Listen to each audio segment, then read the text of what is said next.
Hello and welcome. I'm your host, author Ryan M. Oliver, and this is the Mighty Books Podcast.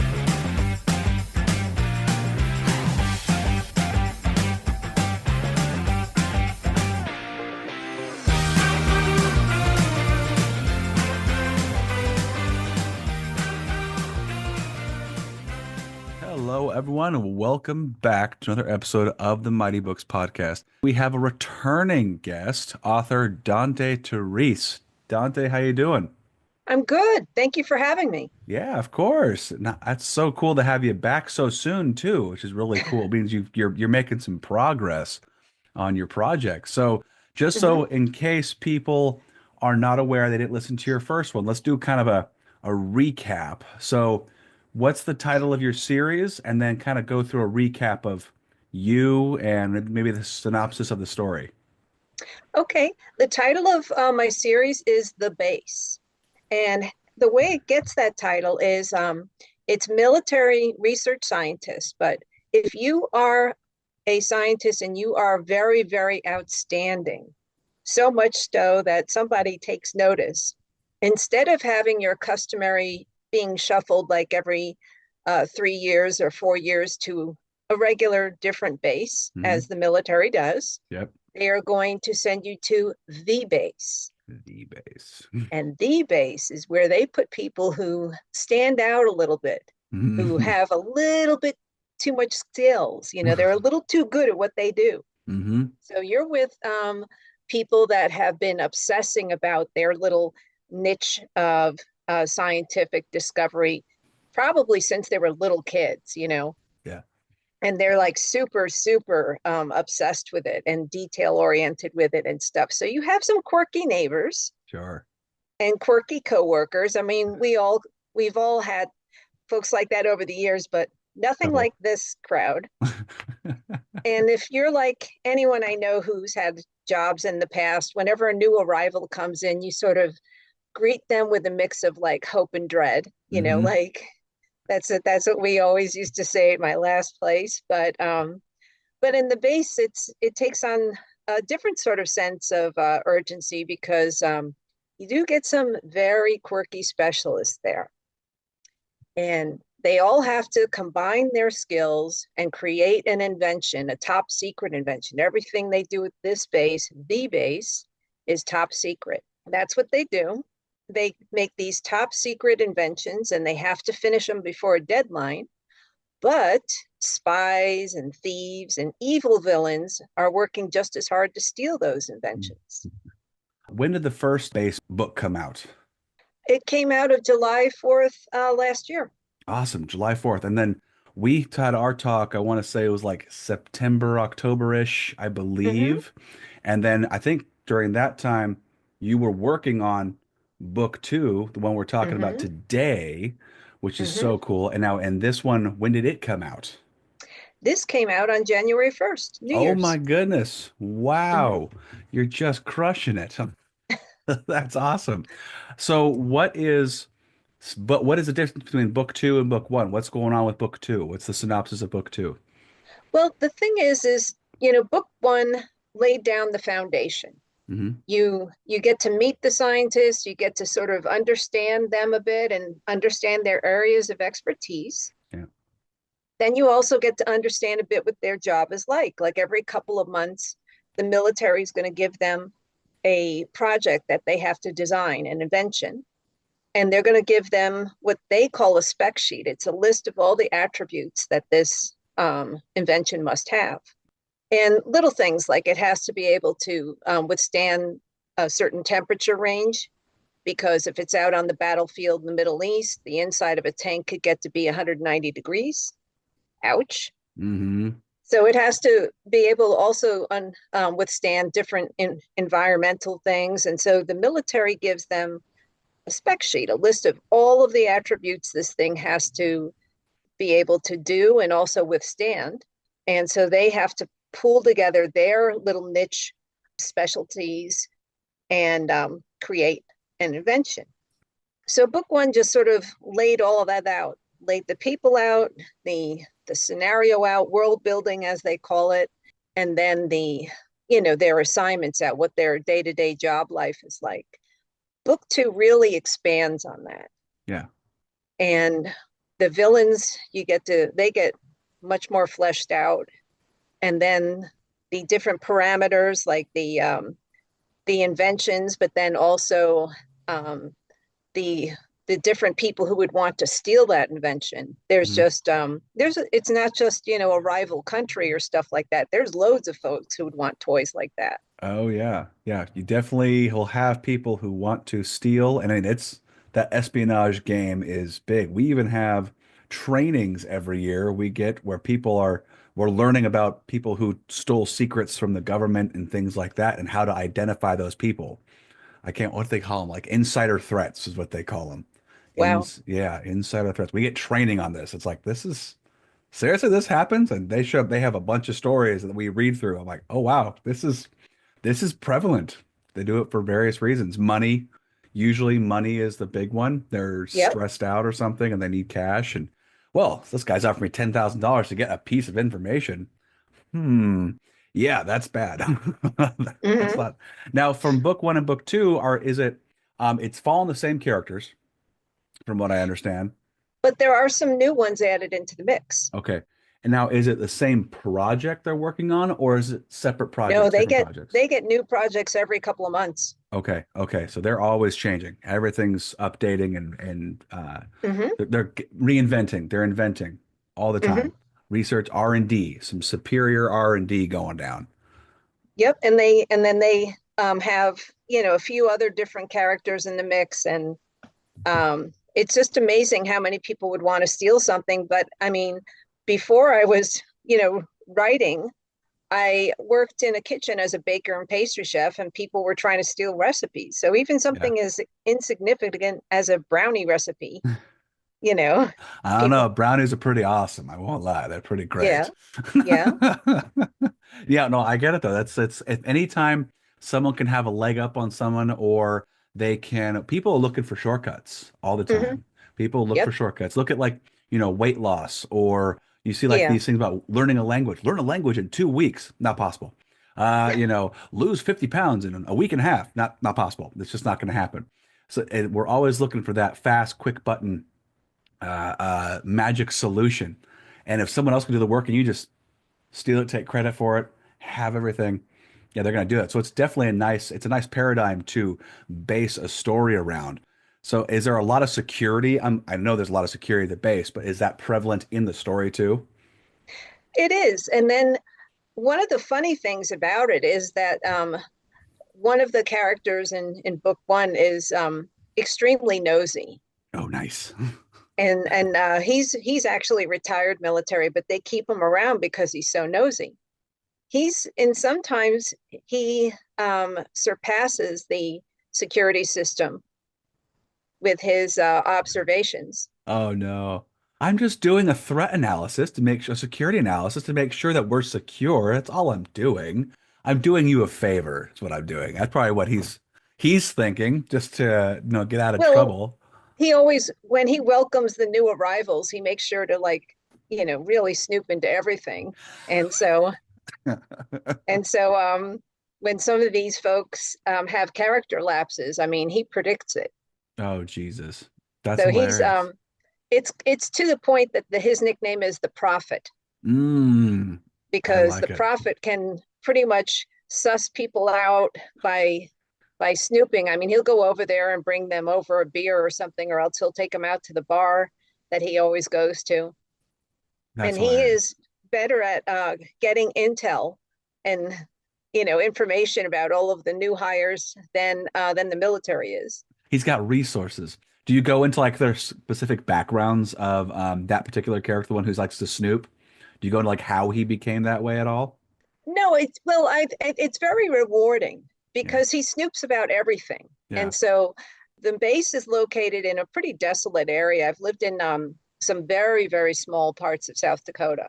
Oh yeah. And if you have a good story, your bartender's going to have that drink waiting for you.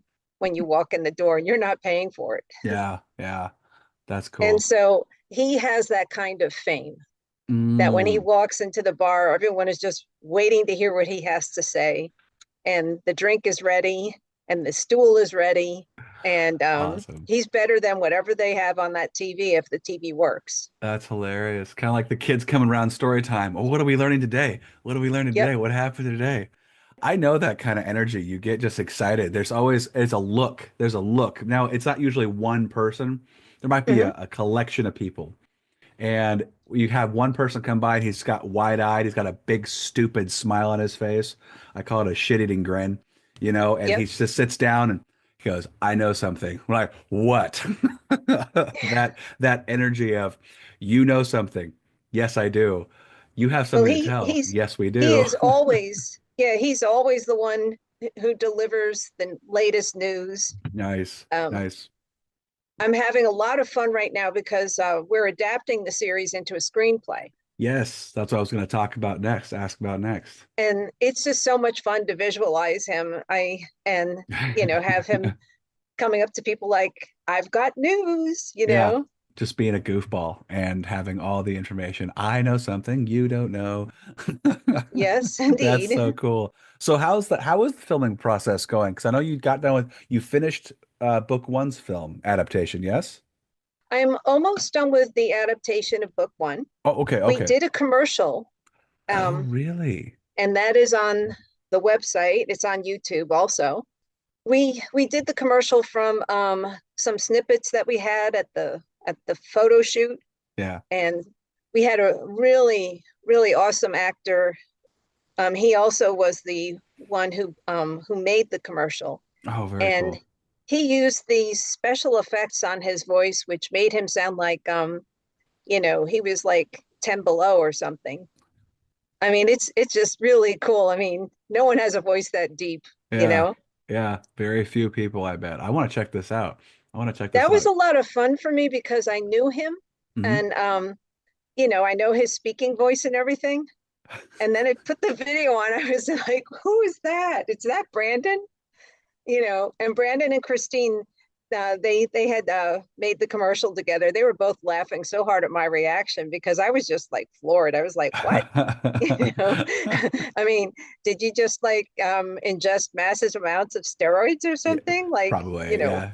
Yeah. You were just enjoying the inside joke at that point in time. I mean, no one else would understand, but you're like, this is hilarious. This yeah, is it's so like all of a great. sudden he turned like 20 feet tall and had some Darth Vader pills. I mean, like, what's up with that? It's hysterical. Oh my God. That's awesome.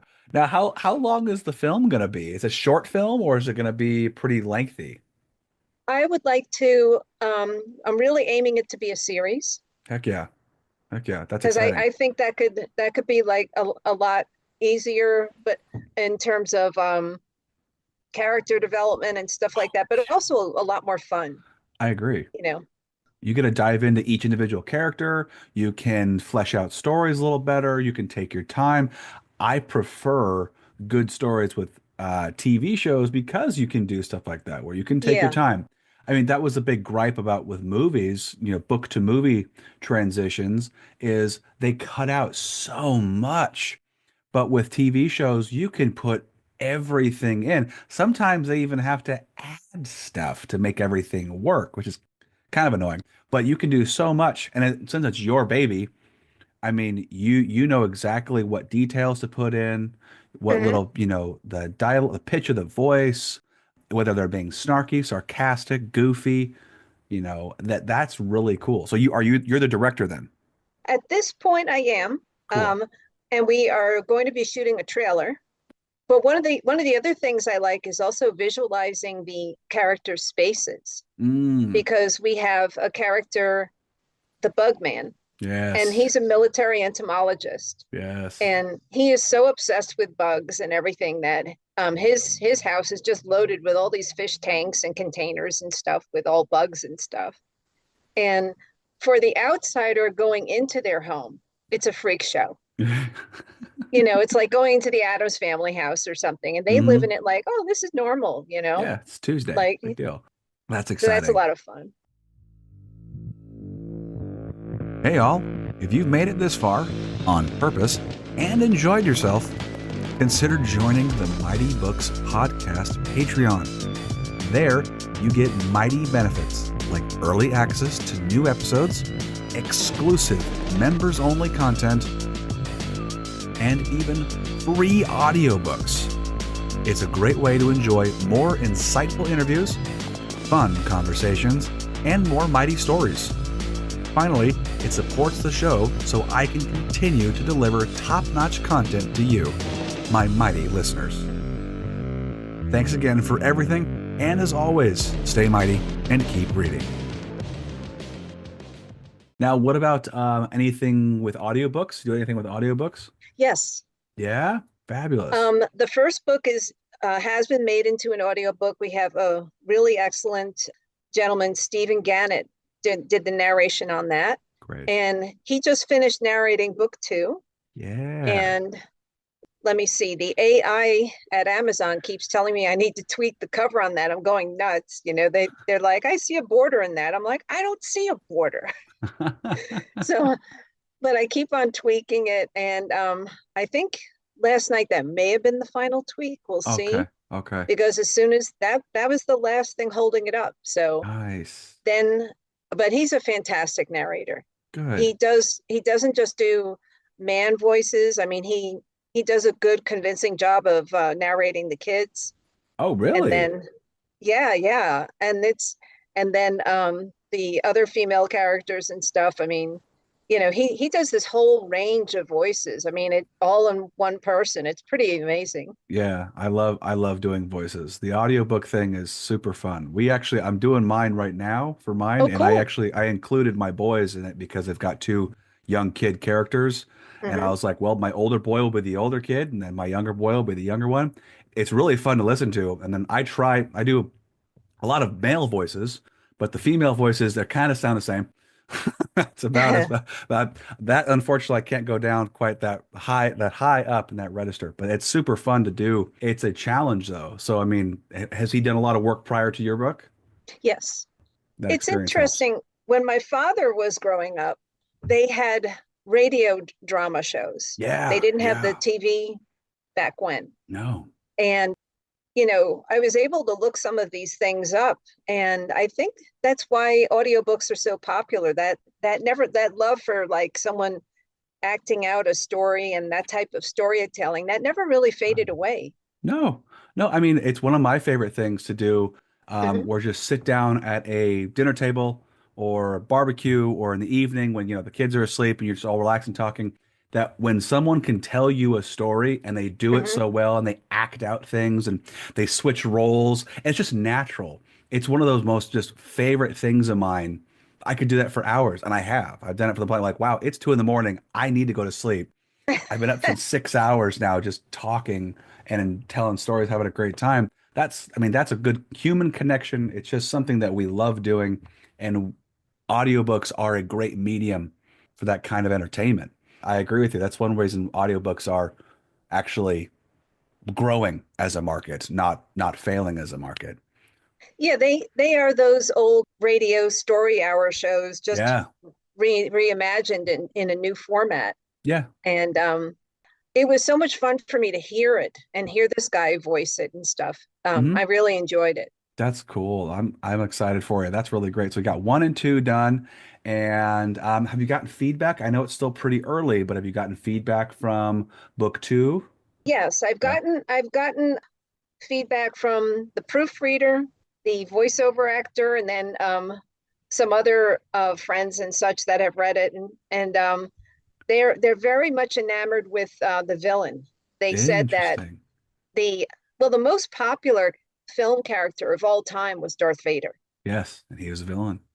Yeah, He's a very and complicated villain, actually. But yeah, yeah, and so yeah. my in my books, the villain that stands out the most to everyone. I mean, after book 1, people were asking me to write book 2 because they didn't want some of the characters to die. Yeah.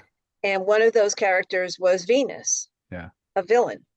And Interesting. so she is very much in book 2 and very, very evil. And What is So it about people, villains? It's so funny. It's so funny. well, she enjoys being evil too. Right. I mean, she likes it a little too much, and Yeah. she comes up with all these newfangled ways um, to Just to be really wicked. be, yeah, yeah, yeah. I had a similar experience. I had a couple readers going, "What's happening with this?" I have a evil princess in mind, and she's just nasty. She's so good at being bad. It's kind of scary. And it's like, what happens to her? Like, well, there's a lot that happens. So, and that's who I was getting questioned about, her, and then I think one Hmm. other hero. But it's always comes back to the villain. It's just super interesting how we want to know Hmm. about the bad guy. The hero is Hmm. always going to be there, but the story doesn't happen unless the villain takes action. Yeah. The hero wouldn't have an opportunity to be a hero unless the villain was a villain did something nasty. Hmm. So it's always that interesting. What drove him or her to go over that cliff to be kind of a, you know, to vilify the situation or make things worse. So it's really interesting that that happens. Well, book two, you get some of the backstory on Venus, on how she got to be I Venus, love that. That's awesome. and her mindset and something. Book two was also interesting. One of the characters I had to research was a twin. Hmm. And so I had to do a lot of really deep research on identical twins. Oh my gosh. And identical twins are actually identical in everything except for the fingerprints and the roof of the mouth. Really? Yeah. So DNA though, DNA Oh, yeah. is DNA is identical. that's so bizarre. I always thought they were a little separate, but I guess not. Wow. Yeah. That's So if so they leave strange. behind DNA at a crime scene, Hmm. you still can't tell who did it. That's bizarre. That's so crazy. Unless they got a print of the roof of their mouth. There you go. Well, Or their that's something fingerprint. that Their you fingerprint. you don't normally get. No. Um, No. Nobody takes, I mean, no dentist, nobody takes a print to the roof of the mouth. No. The only other way to determine them really is the fingerprints Wow. Unless they've got some distinguishing marks with their teeth and there's teeth impressions or tattoos or or something. tattoo. Yeah, something physical they had to do to their body Right. to differentiate them between them and their sibling. Wow, that's nuts. I know you had to do a lot of research for book one because of the variety of specialists, the entomologist, and I can't remember the other ones you had, but do you have a binder of just this is my entomology binder, Yes. this is my, Yes. identical twin binder, Yes. and you have to refer to that? Yes. And then, when I get another scientist, I have to really, because I want to make it accurate. I don't want the readers to be like, oh, this is cheap. I mean, a Oh yeah, 4-year-old could have told me that, yeah, yeah, yeah. I don't want to make it over complicated, but I want to make it factual enough, and then show exactly their expertise enough that you can say, okay, this guy's not a lightweight. He knows what he's doing. Yeah, that's smart. That's smart. You're using all the buzzwords and the jargon and making them sound like, okay, you're speaking a completely different language from me, but I imagine you don't do it to the point where it throws the reader off. It just shows that they know their stuff, they're impressive, and that's why Yep. they're here, and that's why they're recruited to do this particular task. Moving on. Now we get to their weird kind of quirkiness. Well, then you also get into what they're contributing to the invention. Yeah, yes, Because I mean, yes. the gentleman Cullen, who's one of the scientists, like his expertise is making artificial cartilage. That becomes very important, and it has a lot of uses Sure. um, in I their can't invention. I can't think of anything, but that's interesting. Yeah, no, it does. It has a lot of uses in the thing that they are supposed to create, and then Yeah. the other big scientist is Mr. Clark, and he is someone who can animate anything. you Can can you animate can give anything. him, like, you can give him a fake bug because we have the entomologist, and Yeah. let's say this thing was just made out of like plasma, and it has, and you need to make it crawl like a beetle. Oh, okay. So he's like in robotics or something, or It's similar, except for like he implants microfilaments, okay. and then those microfilaments obey the commands that he issues to them. Interesting. It's almost like programming. He's Yeah. programming it organically, Well, maybe. sort of. I mean, he makes sure to have these things inserted into Yeah. the whatever it is that they are building, and Yeah. then have them. obey his commands, but then also in the spec sheet, if someone else is trying to influence them or something Interesting. like that, then that little, we'll call it a spider drone, Sure. or a beetle drone, Sure. then that little beetle drone knows that, you don't obey this other command. This is a foreign signal. It can switch channels, or else it can just choose to detonate if someone is trying to. Yeah, it's time to self-destruct. I mean, we're being taken over. This seems like, oh my gosh, what was that show with is it's a mix of kind of comedy and drama-esque, yes? It Yes. kind of reminds me of, there was a movie with Steve Carell, and there was an old spy movie from, or movie slash TV show from, like, I think the 70s, with the shoe phone. You know what I'm talking about? Oh yeah, yeah. Get Yeah. smart. Get Smart. Thank you. It Yeah. it reminds me of that, maybe a little dial down the comedy a bit more, like with the dialogue. It's just very smart and intricate and different gadgets and everything like that. So are they providing these inventions to spies? Well, they are under contract to the military to invent these things Right, right. because the military is like almost every other military in the world. They don't want a human force. No, they want drone force. They want Right. robots are, Because, I can replace those well, and then not only easy. that, I Yeah. mean, humans try to take over. That's true too. There's so much you could do with this. Oh my gosh. There's Yeah, just because I so mean, much. you have a general and then he has subordinates. Well, it works the same way in any other structure. I mean, like if you look at the mob, I mean, who killed like some of the top people in the mob? I mean, Hmm. the underlings, Hmm. because they wanted their job. Yeah. Exactly. They want to prove themselves so they can make more money, but eventually they get can make more power, or they think they can get ahead of the game and make a move that ultimately hurts the organization. Well, something that's a robot that doesn't actually have any, let's say, inkling for power Right. isn't going to do that. He's just going to follow command and then go back to Yeah. get charged Right. up and then go do his job again and come back and forth. They literally want robots do as they say. You could do so much with this. Oh my gosh, there's so much you could do with these stories. Yeah, I'm having a lot of fun with it because of all these parameters. I mean, you can see that you can see how they would want a completely subordinate forces. And so the idea of this military invention that could do stuff that a soldier could do, And that's very appealing, absolutely, and not it just to, removes other elements, X factors that could come in that could be a real big problem for them in the future. sure. I mean, Yeah. it's not gonna try to steal the crown. Yeah. It's, it's not motivated by acquiring more possessions or status or anything else like that. I mean, it's going to do, like you said, whatever you program it to do. Now, with that said, Hmm. because it's set in current day, yes? No, It's not. When is it no. set in? I'm going to say late 70s. Okay, okay, cool. So that changes some stuff because I was gonna say, if it was current day, you could even, oh hell, you could even do it in the 70s, kind of like a pseudo pre-AI, I was thinking. Yeah. AI could basically kind of Terminator the whole process a little bit, really muck some things up. That would be an interesting kind of add-on if you decide to go that route, because you can definitely see that where that would go. I mean, it's been done a lot. That's kind of a trope in science fiction, but Hmm. I mean, it could play a part. There was a show. It was kind of a goofy show. I think it was on the Science Channel, Sci-Fi Channel, a long time ago, called Eureka. Mm, You ever see that show?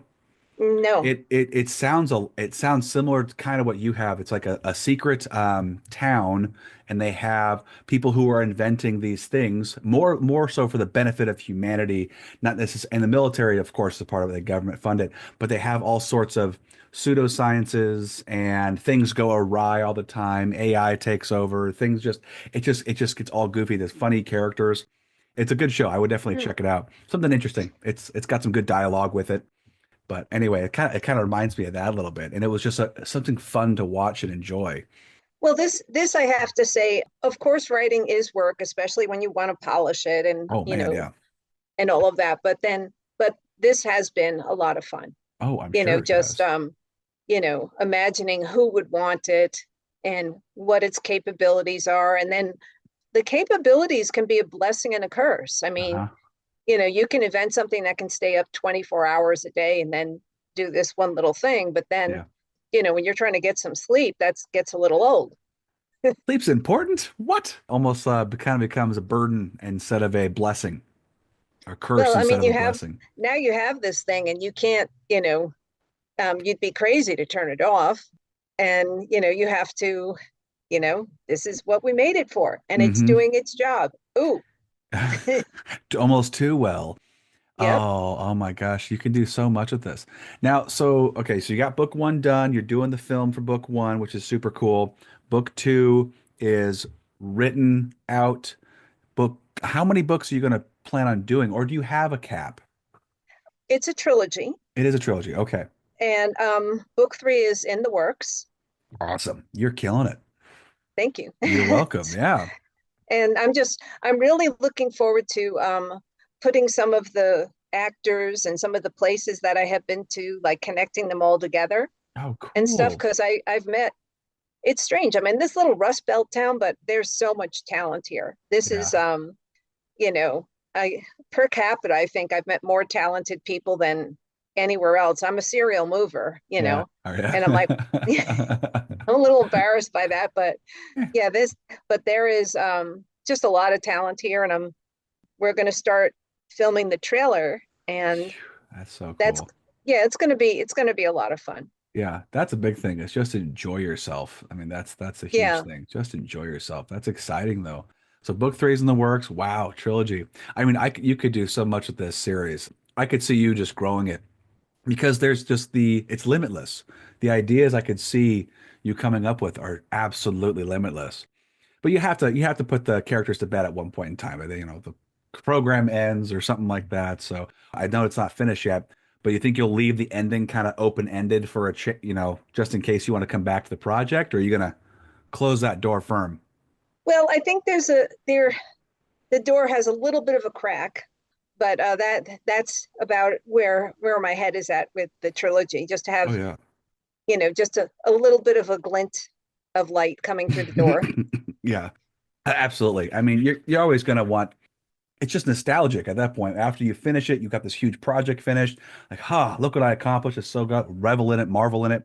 And then later down the road, you might want to revisit it for some more fun and adventures. But after the base is completed, Hmm. it sounds like I mean, gonna have maybe book three done by the end of this year or maybe mid next Yes. year. That's awesome.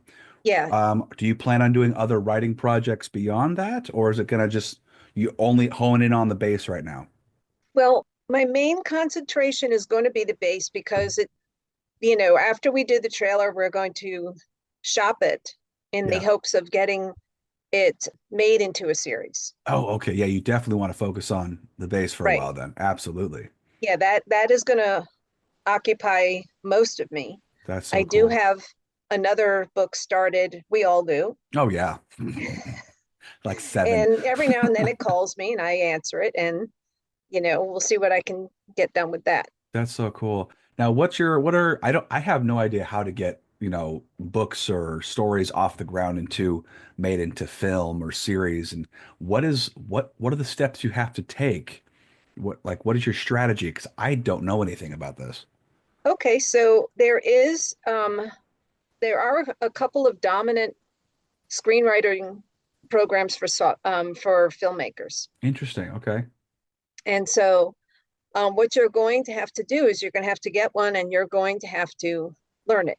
It gets easier, Yeah. I'll say that much, but at first it's Quite when you're overwhelming. just used to writing, it's not automatic, because every time a new character comes in, and then you have to have the description of the surroundings and everything, and what they call parentheticals. You and I would call that parentheses. Yes. And the time of day and all these other things, they go in different sides of the paper and in different.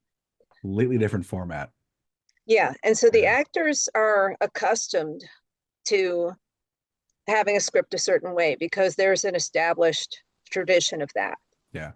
And so what you have to do is you have to give it to them the way they expect it, Yeah. just the same way that the cameraman's going to expect it, and the same way that the extras are going to expect it and the lighting people are going to expect it. I mean, if it's day, then it's going to have to look like it's day. It's a big adaptation to learn the software. There's shortcuts in it, like if you hit a space bar then or an enter, then this is going to come in and that. Hmm. It's worth the effort. Oh yeah. So how do you pitch your story though to actually made into a series, or is this all going to be independently made? Well, so far the books are independently done. We have a few contacts that we're going to show the trailer to, Hmm. but we're also going to do research on, how to market that properly. There's a million people that'll tell you, hey, give me some money and I'll do this and do that. You just have to find out who's legit. That's the hard part. It's you need a sifter through all the just the BS. I mean, that's Yes. the hard part. And I find the best way is just doing like what you and I are doing, having conversations, meet and greet, do Hmm. like you said, the research, vet them, what's their work like, maybe find people who've met them before. That's the best way because there are so many scammers out there, just people who want your money, will Well, dupe as you. as writers, we've run into that. Absolutely, absolutely. And Yeah. it's terrible. And it's like, why? Why? So hopefully, I mean, hopefully you find some good backing and some resources to elevate the project to what you hope it will be. I think that's a really exciting project to undertake. It's daunting, but I think you've got the energy and the interest in the story to make it happen. So I think it'll be a lot of fun for everyone involved. I think absolutely. the people who have read it, they like it. It's Yeah. it's intelligent, it's a cat and mouse game. It just completely takes you out of your world Yeah. into a different world, and it's chaotic and fun. And Chaotic. a good book should be like a vacation. Yeah, I agree. I agree. Yeah, you should Yeah. just be able to open it up and then just dive into a Yeah. new world and new surroundings and stuff and have a good time. Yeah, kind of just unplug from the Yep. worries you have and just understand, feel, jump in, get immersed in the story. And that is, Hmm. I could not agree with you more. Good stories do that to you, whether it be a movie, an audiobook, or a physical written copy of something. And Absolutely. so I think the potential is there definitely to have a really good time making it into a series and just showing people how they can plug into it like once a week or so and just have their vacation, Yeah, yeah, just absolutely. we have to remember that as writers, I know there's some people who write serious stuff and who write factual and history and stuff Yeah, like that, but for those of us who don't and who are in sort of the fiction field, we're yeah, we're entertainers. We're here to give that audience a vacation. We're not here to give them a negativity. If they want that, they can. There's so much of it, they can yeah. pick and choose. Hmm. But we're here to give them a vacation. We're here to give them a new place to go to, new Yeah. characters and stuff, new villains to To hate and obsess over love. and hate Yeah, and love yeah, and hate. Yeah, yeah, and that's learn about. So I'm just curious with your production and all the creating all these books, did you find that the process got easier along the way, or were yeah. there every book is having new challenges that you're discovering to push through? There are new challenges because there are new characters, and that means new research Yeah, yeah, and lots of it, and then trying to figure out how they are going to interact with the other ones and, you know, the projects that they have and the variables and stuff.